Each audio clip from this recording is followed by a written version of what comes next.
ठीक है, तो अभी हम लोग मैथ्स में जो आपका चैप्टर 2 है पॉलिनोमियल्स वो स्टार्ट करते हैं।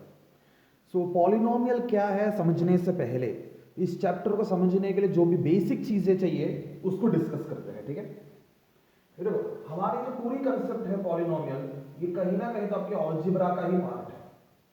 इसलिए छोटे क्लासेस में आप लोगों ने जो भी कुछ अलजेब्रा में पढ़ चुके हो उसको सब एक बार बहुत जल्दी रिव्यू करते हैं हम लोग।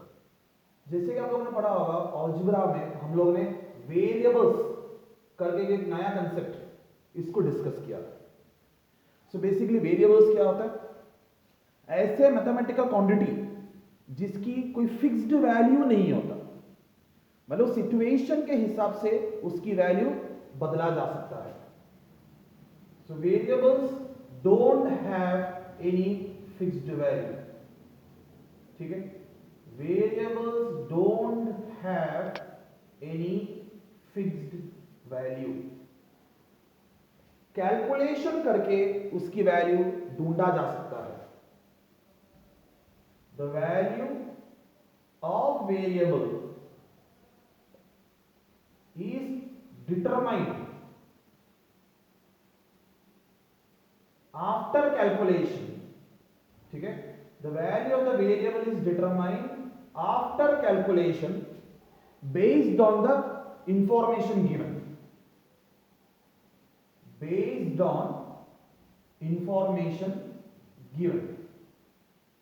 ठीक है, whereas मैथ्स में फिर एक दूसरी चीज है वो है कांस्टेंट।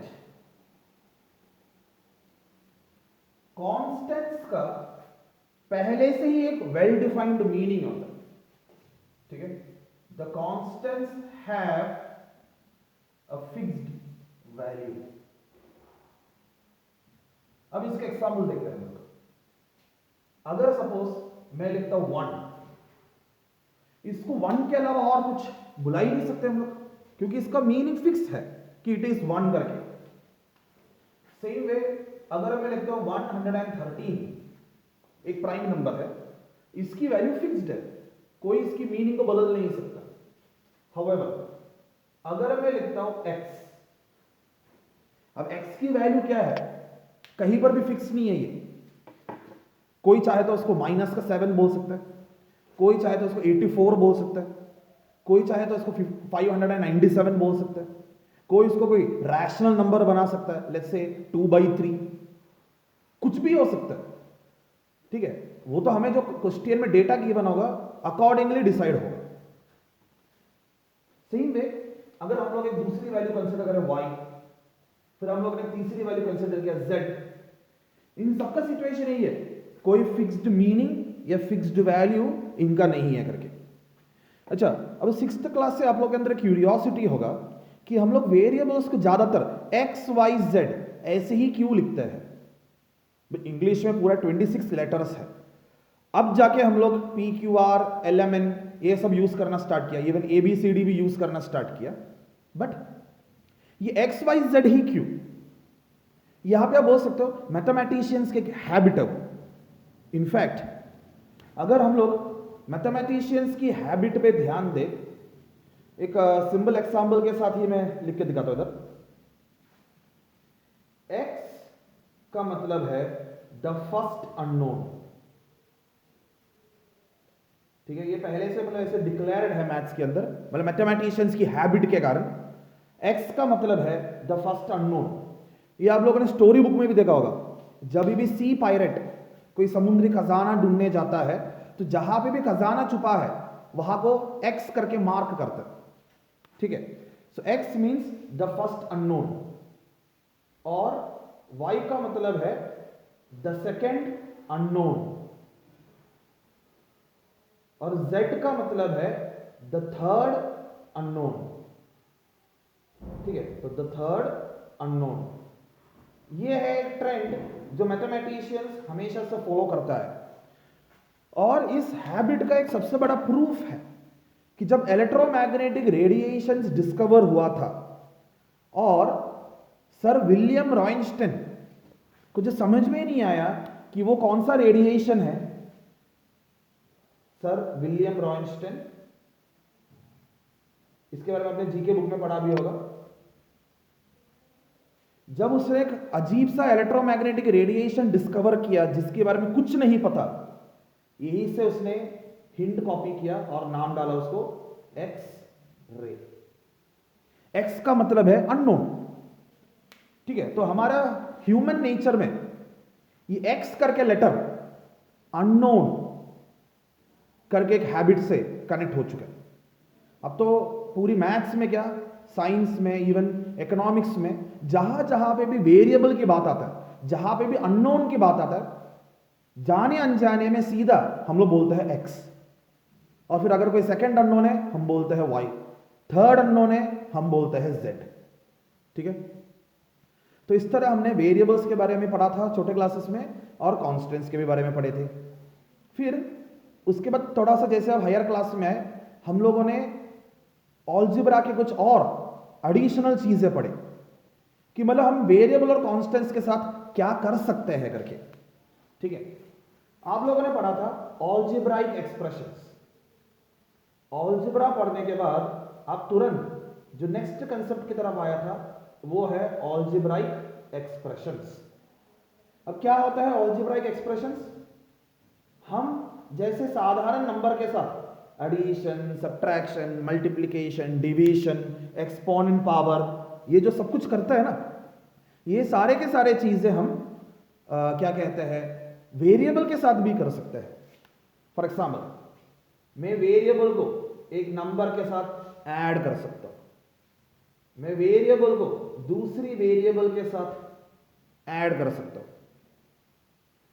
मैं एक नंबर में से फ्रॉम नंबर वेरिएबल को सब्ट्रैक्ट कर सकता हूं, वेरिएबल में से नंबर सब्ट्रैक्ट कर सकता हूं, वेरिएबल में से वेरिएबल सब्ट्रैक्ट कर सकता हूं, एक नंबर को वेरिएबल के साथ मल्टीप्लाई कर सकता हूं, वेरिएबल को वेरिएबल के साथ मल्टीप्लाई कर सकता हूं, एक नंबर में से वेरिएबल डिवाइड कर सकता हूं, वेरिएबल में से वेरिएबल डिवाइड कर सकता हूं, वेरिएबल में से नंबर डिवाइड कर सकता हूं, वेरिएबल को एक्सपोनेंट पावर देकर आगे की कैलकुलेशंस कर सकता हूं, ठीक है। ये सारी चीजें मतलब हम मैथ्स में अब कर सकते हैं, ठीक है। और इनको ही हम बोलते हैं algebraic expressions. When variables and constants are added, subtracted, multiplied or divided just like ordinary numbers, we call them as algebraic expressions, ठीक है। तो इस तरह हम लोग algebraic expressions का आइडिया डेवलप किया। उसके बाद फिर हम लोग आगे के कंसेप्ट की तरफ बढ़े। क्या है वो आगे की कंसेप्ट? कि हम लोग ने ध्यान दिया है एक नंबर वेरिएबल के साथ मल्टीप्लाई होता है, और जब आप कोई नंबर को वेरिएबल के साथ मल्टीप्लाई करोगे, जरूरी नहीं है आप इंटू का निशान लगाओ, नंबर और वेरिएबल को ऐसे चिपका के रख दो, देखने वाला समझ जाएगा कि यहां पे मल्टीप्लिकेशन हो रहा है करके, ठीक है। इनफैक्ट कंफ्यूजन अवॉइड करने के लिए एक बहुत बड़ा सा इंस्ट्रक्शन है जो आपको ध्यान देना है। अगर मैं रोमन इंग्लिश में छोटा सा एक्स लिखूंगा, इसका मतलब है मल्टीप्लाई, वेयरएज कर्सिव में अगर मैं एक्स लिखूंगा उसका मतलब है वेरिएबल एक्स। ये दोनों फर्क आपको क्लियर रखना होगा। जब भी हम लोग रोमन स्टाइल में एक्स लिखेंगे उसका मतलब है मल्टीप्लाई का निशान, और जब भी हम लोग कर्सिव में एक्स लिखेंगे उसका मतलब है कि हम एक अलजेब्राइक वेरिएबल एक्स की बात कर रहे हैं, ठीक है। तो यहां पे फिर से मैं 3x को उठा के ला रहा हूं, तो यहां पे मैंने 3 करके एक नंबर x नाम की जो वेरिएबल है उसके साथ मल्टीप्लाई किया है। दैट मीन्स हमारा वेरिएबल क्या है, x, so this is your variable. और ये जो नंबर 3 जो मैंने इसके साथ मल्टीप्लाई करवाया वो क्या बन जाएगा, coefficient. The number multiplied to a variable is called coefficient. फिर से दोहरा रहा हूं इस चीज को, a number multiplied to a variable is a coefficient. That means हम कोएफिशिएंट में सिर्फ और सिर्फ नंबर को देखते हैं। तो हम लोग ऑलरेडी रियल नंबर सिस्टम में आ चुके हैं, है ना। तो रियल नंबर सिस्टम के हिसाब से क्या क्या पॉसिबिलिटी है कोएफिशिएंट का। कोएफिशिएंट में बी अ नेचुरल नंबर, ठीक है। ये पॉसिबिलिटी है कि जो कोएफिशिएंट है नेचुरल नंबर हो, फॉर एग्जांपल 4x। आपका जो कोएफिशिएंट है इंटीजर हो सकता है, विच मीन्स माइनस का 51x। आपकी जो कोएफिशिएंट है हमेशा होल नंबर हो जरूरी नहीं है। The coefficient can B rational number also, ठीक है। फ्रैक्शनल या रैशनल नंबर भी हो सकता है आपका कोएफिशिएंट। आपकी जो कोएफिशिएंट है इरैशनल नंबर भी हो सकता है, ठीक है। यहां पे ऐसा कोई रेस्ट्रिक्शन नहीं है कि हमें सिर्फ रैशनल नंबर पे ही रुकना है। In fact irrational number can also be the coefficient। तो ये सारा पॉसिबिलिटी है कोएफिशिएंट के लिए। तो coefficient can be a natural number, it can be a whole number integer, it may be a positive integer, negative integer, it may be a rational number, positive rational number, negative rational number. Coefficient में भी irrational number, positive irrational number, negative irrational number, सारा possibility है हमारे पास coefficients के लिए, ठीक है। तो इस तरह हमने अलजेब्राइक एक्सप्रेशंस और कोएफिशिएंट का कंसेप्ट बिल्डअप किया। अब हम लोग एक्सपोनेंट पावर के साथ फर्दर आगे बढ़ते हैं, ठीक है। अब सपोज मैंने लिखा सिर्फ एक नंबर 0, फिर मैंने नंबर लिखा सिर्फ 3, फिर मैं यहां पे लिख रहा हूं x + 1, यहां पे लिख रहा हूं 2x² + 3x - 9, यहां पे लिख रहा हूं 4x³ + 4x² - 9x + √7। तो यहां पे आप देख सकते हो प्लस और माइनस का निशान को अगर मैं थोड़ी देर के लिए इग्नोर करूंगा, बाकी जो चीजें हमारा सामने आता है उनको बोलते हैं टर्म्स।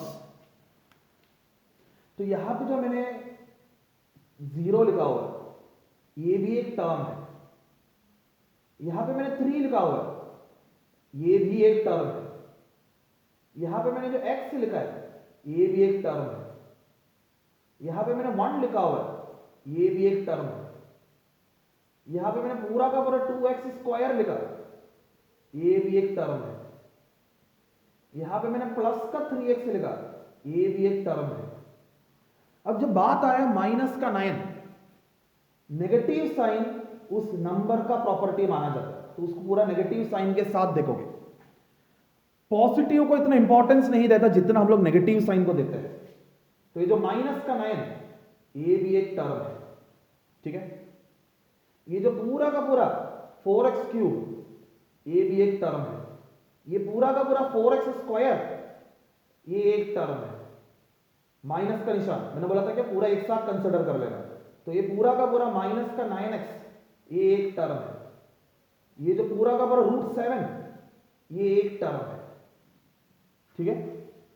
तो इस तरह हम लोग कोई भी गिवन क्वेश्चन है उसमें से टर्म्स वगैरह आइडेंटिफाई करना सीखना चाहिए, मतलब हमें पता होना चाहिए कि हमारा टर्म्स क्या है करके, ठीक है। अब टर्म्स और कोएफिशिएंट्स करके बात भी सकते हैं हम टर्म्स लिख सकते हैं और अगर उस टर्म को कोई कोएफिशिएंट है ये भी लिख सकते हैं, ठीक। तो पहले में क्या है, टर्म है 0। एक चीज आपको बहुत स्ट्रिक्टली ध्यान में रखना है, कोएफिशिएंट सिर्फ और सिर्फ वेरिएबल को होता है, साधारण नंबर को कभी भी जो कोएफिशिएंट है नहीं होगा। रिपीट कर रहा हूं, सिर्फ और सिर्फ वेरिएबल्स उनको कोएफिशिएंट होगा, साधारण नंबर को किसी भी तरीके से कोएफिशिएंट नहीं होता। ठीक है, ये इतना इंपॉर्टेंट चीज है कि इसको मैं नोट डाउन कर देता हूं यहां पे बोर्ड पे, आप लोग भी लिख लेना। Note, only variable term has coefficient, variable के अलावा और किसी को भी कोएफिशिएंट नहीं है। तो जीरो यहां पे एक साधारण सा नंबर है, उसको कोई भी कोएफिशिएंट नहीं है। अगला साधारण सा नंबर 3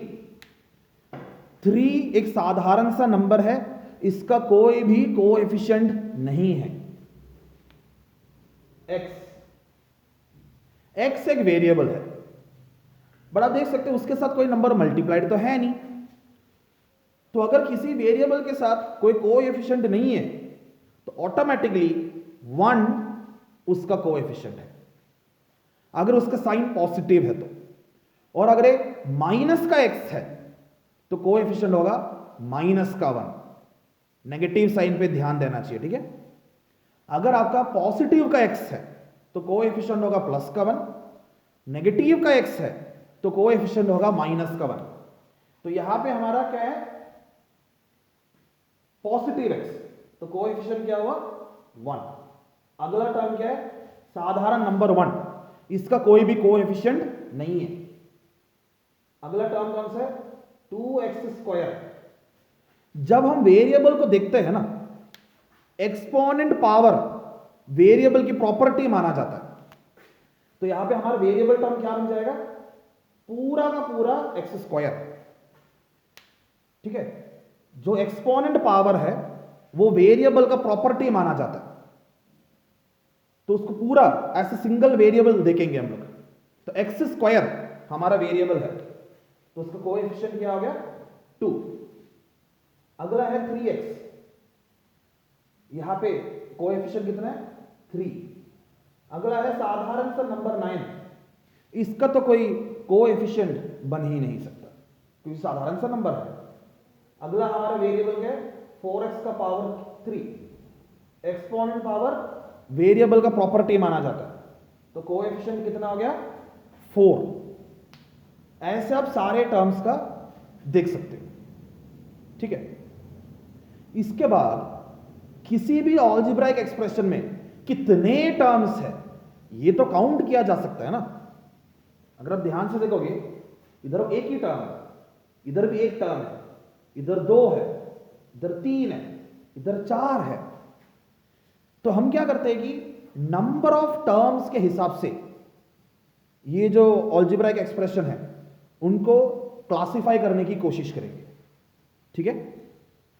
तो नंबर ऑफ टर्म्स के हिसाब से एक टाइप डिक्लेयर कर सकते हैं।